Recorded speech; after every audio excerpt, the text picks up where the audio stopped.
Hi everyone! In this video we will be digging back into the much requested topic of Starlite, which was an incredibly heat-resistant material invented in the 1980s by an eccentric and arguably paranoid hairdresser named Morris Ward, who by most accounts took the recipe for Starlite to his grave, though his family and an associated company claims the formula was not lost, but nevertheless today is still protected as a closely guarded secret. This material was tested in the 90s by several international agencies, including NASA and the Atomic Weapons Establishment in the UK. The results of those tests led Mr. Ward to claim that his fireproof putty successfully resisted the temperatures of an atomic bomb, more than 10,000 degrees Celsius. By all accounts, Starlite was a very impressive substance. In a successful attempt to gain publicity for his invention, Morris Ward demonstrated Starlite on television, showing how it could protect an egg for 5 long minutes from the extreme heat of a butane torch. It was this footage, along with other clips filmed at the time, that allowed me to make an educated guess about how Starlite worked. In a previous video on the subject, I demonstrated my own material that could also protect an egg and my hand from a propane torch. I used household ingredients, namely baking soda, cornstarch, and common white PVA glue. In this video, I will show an improved version of my formula. I'll speak more about the history of Starlite and why I believe it was never commercialized, and then we'll look at the chemistry and application of some similar fireproofing products that you may be surprised to learn have made it to the open market.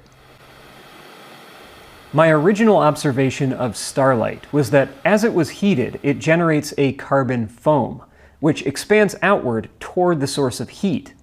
This physically pushes the flame away from the object the Starlite is protecting, and the carbon foam also has insulating properties, so the transfer of heat is doubly reduced. I realized I could replicate this effect with a variety of ingredients.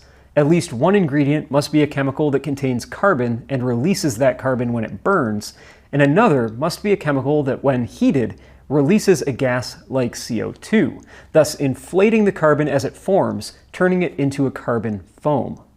Cornstarch and baking soda were the two chemicals I selected to fill these roles in my last video, and as you've seen, the result was quite impressive.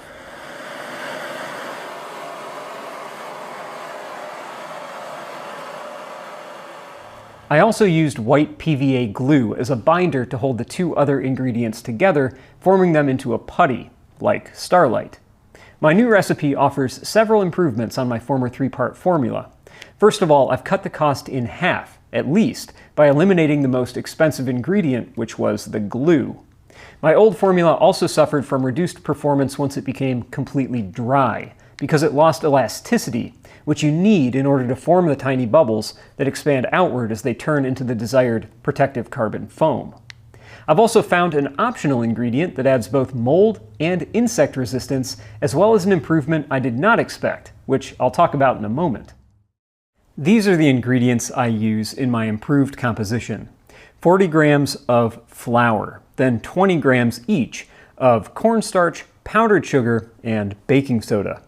Combining this together with approximately 25 grams of water creates a workable dough. It may seem like a lousy cookie recipe, but each of these ingredients serves a specific and important purpose. The flour is my new binder, which holds all the rest of the ingredients together. Cornstarch reduces stickiness and allows the putty to better hold its shape. And sugar is the secret to generating a carbon foam even when the resulting material is bone dry.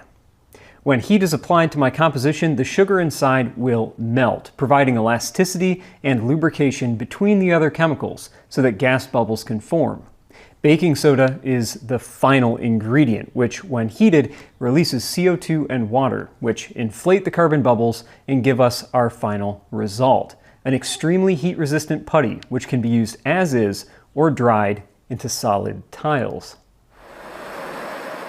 The flame my propane torch generates is almost 2,000 degrees Celsius, and I can hold it against a tile in my hand for several minutes before it becomes uncomfortable. As soon as I turn the torch off, the carbon foam is cool enough to touch almost instantly because carbon is very good at dispersing its heat as infrared light. The most obvious weakness to this composition is that it's very edible, both by insects and by mold, so I decided to try adding borax to the recipe. Borax kills most insects that would eat it, and also kills mold. Similar to baking soda, it releases water vapor as gas when heated, so borax could replace baking soda in my formula entirely. The resulting carbon foam is slightly less insulating to heat, but the added resistance to rot and insects may be worthwhile. One discovery that surprised me in my tests with borax was that the carbon foam generated by a borax-containing composition is significantly stronger physically than any foam I had generated before. The hardness, if you can believe it, is about the same as an alumina fire brick, which may open some new opportunities for how these normally very fragile carbon foams could be used. This might be an idea I explore in future videos.